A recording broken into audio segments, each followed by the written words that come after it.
तू इधर इधर की बात ना कर, ये बता कि काफिला क्यों लूटा। मुझे रहजनों से गिला नहीं, तेरी रहबरी का सवाल है। क्या लोग कह रहे हैं कि राम मंदिर बनने से रोजगार मिलेगा? राम मंदिर बनने से रोजगार लोगों को नहीं मिलेगा। हमारा देश जो है मंदिर मस्जिद की पॉलिटिक्स में अब नहीं चल सकता, क्योंकि मंदिर मस्जिद की पॉलिटिक्स आपने 10 साल हुकूमत कर ली। हमारा फोकस पूरा राम मंदिर पे नहीं होना चाहिए। आप रहबर तो बने इस देश के, लीडर तो बने इस देश के, मगर आपने इस देश के लिए किया क्या? 370 से आप किसी का हटा के आप गरीब का 2 वक्त की रोटी नहीं दे सकते उसको। हमारी देश की इकोनॉमी कहां जा रही है, इन्फ्लेशन हमारा कितना बढ़ रहा है, हेल्थ इंफ्रास्ट्रक्चर हमारा कहां है, एजुकेशन में हमारा क्या हाल है। इंडिया अलायंस बना हुआ, उसकी हालत देखें ना आप। वहां पर पहले प्राइम मिनिस्टर का फेस डिसाइड नहीं हो रहा है, वहां पर जिन पार्टियों के साथ बातचीत की जा रही है, कभी कोई पार्टी रजामंद नहीं हो रही है, मैं अपनी सीटें नहीं दूंगी। ये अब इलेक्शन से पहले सब ठीक होगा सब, मगर इस देश में इस गरीबी कैसे हटानी है, इस देश में तरक्की कैसे करनी है। यकीन है कि 2024 में भाजपा सरकार सत्ता में नहीं है? बिल्कुल यकीन क्यों नहीं है। भारत जोड़ो यात्रा की, उसके बाद कांग्रेस 3 स्टेट में हार गई, क्या फायदा हुआ? देखिए भारत न्याय यात्रा कर रहे हैं। मैं देखिए, मैं आपको पहले भी कह चुका हूं, मैं कांग्रेस को भी अपना घर जो है वो ठीक रखना होगा। भाजपा कह रही है 2014-19 में हमने जम्मू कश्मीर में लोकसभा की 2 सीटें जीती, इस बार हम 3 जीतेंगे। वो इसलिए क्योंकि पहाड़ियों को एसटी के जुमरे में लाने जा रहे हैं और राजौरी पुंछ वाले इलाके को उन्होंने अनंतनाग सीट से जोड़ दिया। आपको क्या लगता है, जीतेगी भाजपा वाली सीट पहाड़ियों को एसटी के जुमरे में शामिल करके? देखिए, मैं ये जरूर कहना चाहूंगा कि अब इंतखाबात होगा तो इसका नतीजा जो है हम सबके सामने आएगा। जम्मू में जो आक्रोश है एक भाजपा के खिलाफ, वो सड़कों पे आए दिन दिखता है। हमारे नौजवान किस तरीके से सड़कों पे होते हैं वो आए दिन। इलेक्शन के टाइम में ये मुद्दे नहीं दिखते? नहीं, इलेक्शन के टाइम पे ये मुद्दे इस बार दिखेंगे आपको।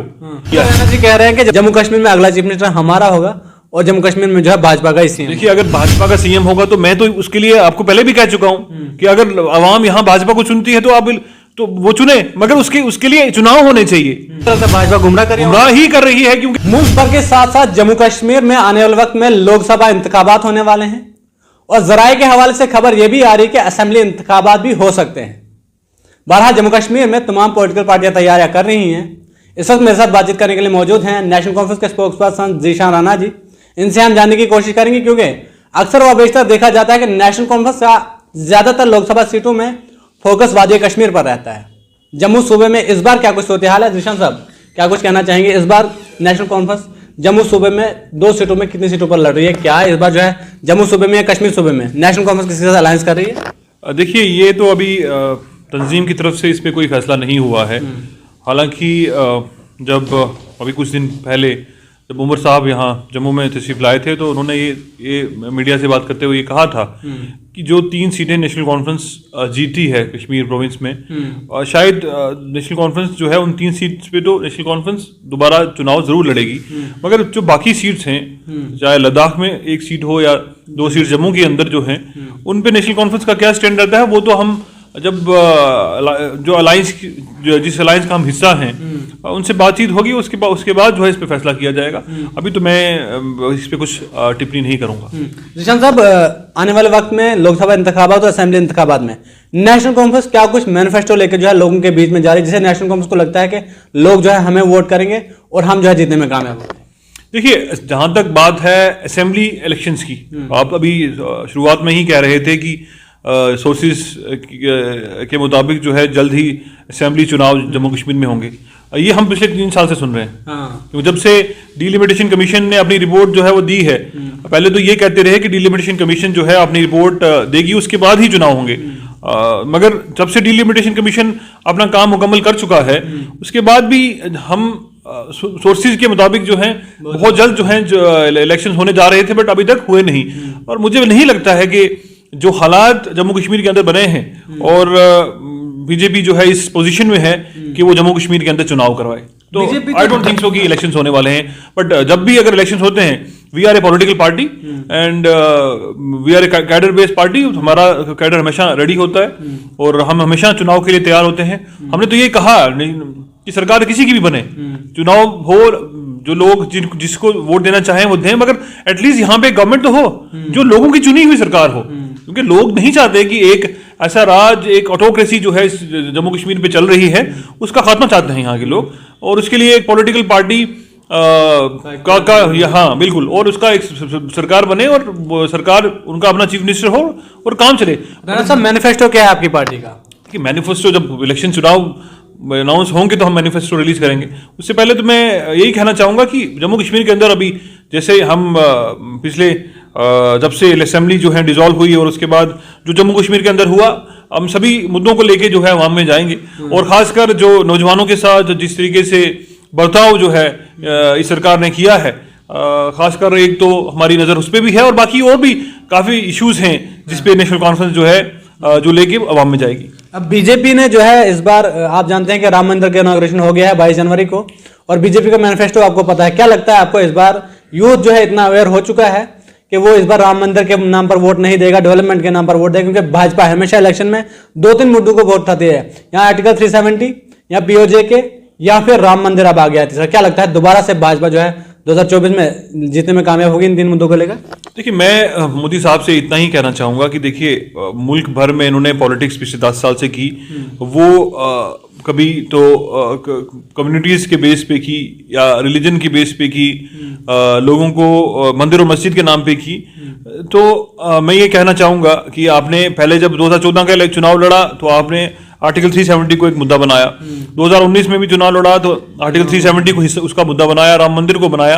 अब तो 370 भी आपने हटा दिया, इलीगली हटाया, कैसे भी हटाया, हम उस पर बात नहीं करेंगे, मगर वो हट चुका है, राम मंदिर बन चुका है। तो अब मैं मोदी साहब से गुजारिश करूंगा कि अब देश की भी बात कर लीजिए।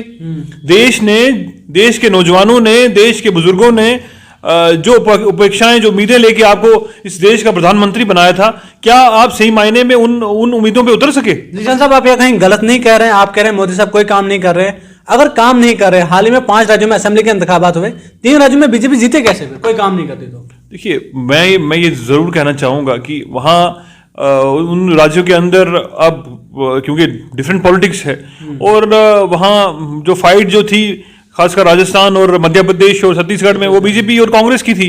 अब कहीं राजस्थान और छत्तीसगढ़ में एंटी इनकम्बेंसी भी हो सकती है और मध्य प्रदेश में हालात कैसे रहे तो वो तो वहां के लोग ज्यादा बेहतर तरीके से जान सकते हैं। मगर ओवरऑल जो मुल्क के हालात हैं इस वक्त जो नजर आ रहे हैं, मुल्क की जो आवाम है वो कहीं ना कहीं अब इन मुद्दों से ऊपर उठना चाहती है। वो कहते हैं ना कि तू इधर इधर की बात ना कर, ये बता कि काफिला क्यों लूटा, मुझे रहजनों से गिला नहीं, तेरी रहबरी का सवाल है। कि आप रहबर तो बने इस देश के, लीडर तो बने इस देश के, मगर आपने इस देश के लिए किया क्या, वो आपको इस बताना होगा कि आवाम के लिए कि 370 से आप किसी का हटा के आप गरीब का 2 वक्त की रोटी नहीं दे सकते उसको। लोग कह रहे हैं कि राम मंदिर बनने से रोजगार मिलेगा। राम मंदिर बनने से रोजगार लोगों को नहीं मिलेगा, मिलेगा, काम चलेगा, मिस्त्री मजदूर काम करेंगे, इंजीनियर काम करेंगे। तो देश इतना बड़ा देश है, 140 करोड़ की आबादी है इस देश की, 140 करोड़ लोगों को आप कहाँ, अब हमारा फोकस पूरा राम मंदिर पे नहीं होना चाहिए। हमारी देश की इकोनॉमी कहां जा रही है, इन्फ्लेशन हमारा कितना बढ़ रहा है, हेल्थ में इंफ्रास्ट्रक्चर हमारा कहां है, एजुकेशन में हमारा क्या हाल है, ओवरऑल बाकी जो देश में जो तरक्की है, डेवलपमेंट कैसे हो सकती है, उस पे हम स्टेट्स में डिफरेंट स्टेट्स में जो हालात हैं उनको कैसे इंप्रूव किया जा रहा है, ये जो है एक प्राइम मिनिस्टर का काम होता है, ये है मुल्क की जो सेंट्रल गवर्नमेंट होती है उसका काम होता है। राणा साहब, जो इंडिया अलायंस बना हुआ उसकी हालत देखिए ना आप, वहां पर पहले प्राइम मिनिस्टर का फेस डिसाइड नहीं हो रहा है, वहां पर जिन पार्टियों के साथ बातचीत की जा रही है, कभी कोई पार्टी रजामंद नहीं हो रही है, मैं अपनी सीटें नहीं दूंगी, या फिर कभी अखिलेश यादव अंदर हो जाते हैं, कभी बाहर हो जाते हैं, वहां पता नहीं चलता। तो किस तरह से लोगों को पता चले कि नरेंद्र मोदी जी के मुताबिक ज्यादा टक्कर में बेहतर कौन है? देखिए, ये अब इलेक्शन से पहले सब ठीक होगा, सब बेहतर होगा और एक लाइंस एक बनी है, जरूर बनी है, और वो मुझे लगता है कि जो पार्टीज जो हैं, लाइक माइंडेड पार्टीज जो जुड़ी हैं, वो यही चाहते हैं, क्योंकि इस देश की इस देश की जिस पे ये देश बना था, जो फाउंडेशन है इस देश की, और हमें उसको खोना नहीं चाहिए। हम कहीं ना कहीं उस रास्ते से भटक रहे हैं, और खासकर जो पिछले 10 साल में जिस देश ने देखा, और मैं ये मानता हूं कि भाजपा के कार्यकाल में जरूर जो फाउंडेशन जिस पे इस देश को बनाया गया था, उन मुद्दों पे वो फाउंडेशन जो है कहीं ना कहीं हिली है, और उसे कायम करने की जरूरत है, ताकि इस देश में हिंदू, मुसलमान, सिख, ईसाई, सभी धर्मों से ताल्लुक रखने वाले लोग जो हैं एक साथ मिलकर हैं। किसी को ये ना लगे कि ये देश जो है उसके साथ इस देश की तरफ से भेदभाव हो रहा है, ना इंसाफी हो रही, चाहे वो हिंदू हो, चाहे वो मुसलमान हो, चाहे वो सिख हो, चाहे वो ईसाई हो, चाहे वो जैनी हो, चाहे वो बुद्धिस्ट हो। इंडिया अलायंस जो है पीएम फेस डिक्लेयर क्यों नहीं कर रही है? देखिए, इसका मैं एज स्पोक्स पर्सन ऑफ आपकी पार्टी भी उसका हिस्सा मैं है। ये कह सकता हूं कि हम नेशनल कॉन्फ्रेंस की तरफ से पूरी कोशिश की जा रही है कि जो मोडालिटीज हैं वो जल्द से जल्द पूरी हों। नेशनल कॉन्फ्रेंस क्योंकि छोटी सी स्टेट है जम्मू कश्मीर, और खासकर आप देखें कि 5 ही सीट्स हैं पार्लियामेंट में, और कितना ही हमारा रोल है, हम उस हिसाब से जितना हमारा रोल है हम प्ले कर रहे हैं। बाकी उन डिफरेंट पार्टीज को तय करना है बैठ के, और मैं ये मानता हूं कि बहुत जल्द जो है इन चीजों पे एक राय बन जानी चाहिए, ताकि एक फेस लेके पब्लिक में जाया जाए, और एक यहाँ जम्मू पता चले लोग किसको बोल रहे हैं। बिल्कुल देश की आवाम को ये पता चलना चाहिए कि वाकई में ये देश जो है एक बदलाव चाहता है, और इस देश को बदलाव की जरूरत है, क्योंकि हमारा देश जो है मंदिर मस्जिद की पॉलिटिक्स में अब नहीं चल सकता। क्योंकि मंदिर मस्जिद की पॉलिटिक्स आपने 10 साल हुकूमत कर ली, मगर इस देश में इस गरीबी कैसे हटानी है, इस देश में तरक्की कैसे करनी है, इस देश में जहां आप ये कहते थे कि 2 करोड़ नौजवानों को हर एक साल जो है नौकरी दी जाएगी, 8 साल इन 10 सालों के अंदर आप 9 लाख लोगों को जो है नौजवानों को नौकरी दे पाए, तो ये इश्यूज हैं जो इस सरकार को एड्रेस करने होंगे। तो मेरा ये मानना है कि देश की आवाम भी समझती है कि अब बदलाव की जरूरत है, और यकीन रखता हूं कि आने वाले जो इंतखाबात होंगे लोकसभा में जरूर इंशाल्लाह ताला बदलाव होगा। आप पूरी तरह से आपको यकीन है कि 2024 में भाजपा सरकार सत्ता में नहीं आएगी? बिल्कुल यकीन क्यों नहीं है, यकीन पे ही जो है उम्मीद पे। राहुल गांधी ने भारत जोड़ो यात्रा की, उसके बाद कांग्रेस 3 स्टेट में हार गई, क्या फायदा हुआ? देखिए भारत न्याय यात्रा कर रहे हैं। मैं देखिए मैं आपको पहले भी कह चुका हूं, मैं as National Conference spokesperson बात कर रहा हूं। कांग्रेस की क्या पोजीशन है क्या नहीं है, मैं उस पर ज्यादा कमेंट नहीं कर पाऊंगा। कांग्रेस को भी अपना घर जो है वो ठीक रखना होगा, क्योंकि कांग्रेस हमारी लड़ाई जो है हम कांग्रेस के साथ अगर मिलकर लड़ाई लड़ रहे हैं तो हमारी लड़ाई उस पॉलिटिकल पार्टी के साथ है जो पिछले 10 साल में सत्ता में है, और हमें पूरे फोर्स के साथ जो है ये लड़ाई लड़नी होगी, और उसके लिए हम तैयार हैं। जम्मू कश्मीर में भाजपा कह रही है 2014-19 में हमने जम्मू कश्मीर में लोकसभा की 2 सीटें जीती, इस बार हम 3 जीतेंगे। वो इसलिए क्योंकि पहाड़ियों को एसटी के जुमरे में लाने जा रहे हैं, और राजौरी पुंछ वाले इलाके को उन्होंने अनंतनाग सीट से जोड़ दिया। आपको क्या लगता है, जीतेगी भाजपा वाली सीट पहाड़ियों को एसटी के जुमरे में शामिल करके? देखिए मैं ये जरूर कहना चाहूंगा कि अब इंतखाबात होगा तो इसका नतीजा जो है हम सबके सामने आएगा, मगर जो हालात हैं जम्मू कश्मीर के अंदर, और जिस तरीके से अगर आप, क्योंकि आप मीडिया का हिस्सा हैं और आपको इसका बेहतर अंदाजा होगा कि जम्मू में जो आक्रोश है एक भाजपा के खिलाफ, वो सड़कों पे आए दिन दिखता है। हमारे नौजवान किस तरीके से सड़कों पे होते हैं वो आए दिन इलेक्शन के टाइम में ये मुद्दे नहीं दिखते? नहीं, इलेक्शन के टाइम पे ये मुद्दे इस बार दिखेंगे आपको, क्योंकि म्युनिसिपैलिटी के चुनाव ये लोग नहीं करवा पाए, पंचायत इलेक्शंस ये लोग नहीं करवा पाए, बीडीसीज की पावर्स इन्होंने सीज कर ली। तो कहने का मतलब ये है कि आप कोई भी जो जिस 3 टियर की ये बात करते थे वो तो खत्म हो चुका है। हालांकि एक ढांचा इन्होंने डीडीसी के तौर पे जिंदा रखा है, मगर उसकी भी बुनियाद क्या है? कुछ नहीं है। और मैं ये समझता हूं कि ये सारे मुद्दे लोग लेके जो हैं अवाम के बीच में नेशनल कॉन्फ्रेंस और बाकी जो तंजीमें हमारे साथ जुड़ी हैं वो जरूर जाएंगी, और एक अवाम को भी इस चीज का अंदाजा है कि भाजपा ने उन्हें सिर्फ इस्तेमाल किया। खासकर जम्मू कश्मीर के लोगों को तो सिर्फ इस्तेमाल हुआ। रविंद्र रैना जी कह रहे हैं कि जम्मू कश्मीर में नेशनल कॉन्फ्रेंस ने आदिवासियों की बात करें, ओबीसी की बात करें, गुजर गौर कम्युनिटी के लोगों की बात करें, इनको सिर्फ इस्तेमाल किया वोट बैंक के लिए। इनसे माफी मांगनी चाहिए नेशनल कॉन्फ्रेंस को। जम्मू कश्मीर में अगला चीफ मिनिस्टर हमारा होगा, और जम्मू कश्मीर में जो है भाजपा का सीएम। देखिए अगर भाजपा का सीएम होगा तो मैं तो उसके लिए आपको पहले भी कह चुका हूं कि अगर आवाम यहां भाजपा को चुनती है तो आप तो वो चुने, मगर उसके लिए चुनाव होने चाहिए। दूध का दूध और पानी का पानी तब होगा जब यहाँ चुनाव होंगे। मेरे भाई ये पहली बात तो ये है कि इलेक्शन चीफ मिनिस्टर बनने के लिए तो चुनाव होंगे। अब लोग चुनाव करवा नहीं रहे तो चीफ मिनिस्टर कैसे बनेगा? आपको क्या लगता है भाजपा गुमराह ही कर रही है? क्योंकि ये मानते हैं इस चीज को, और ये चीज तस्लीम कर चुके हैं कि जम्मू कश्मीर में उनकी अब जो सीट्स उन्होंने 2014 में जीती थी, अब मुझे नहीं लगता कि डबल डिजिट में भी वो लोग जो है बीसी टीम में थी उनसे कुछ फर्क नहीं पड़ेगा। उन्होंने पिछले 3 सालों से कोशिश तो की, मगर किस हद तक वो कामयाब हुए आपके सामने है। वो रिजल्ट नहीं मिला, उनको नहीं मिलेगा और ना मिलेगा।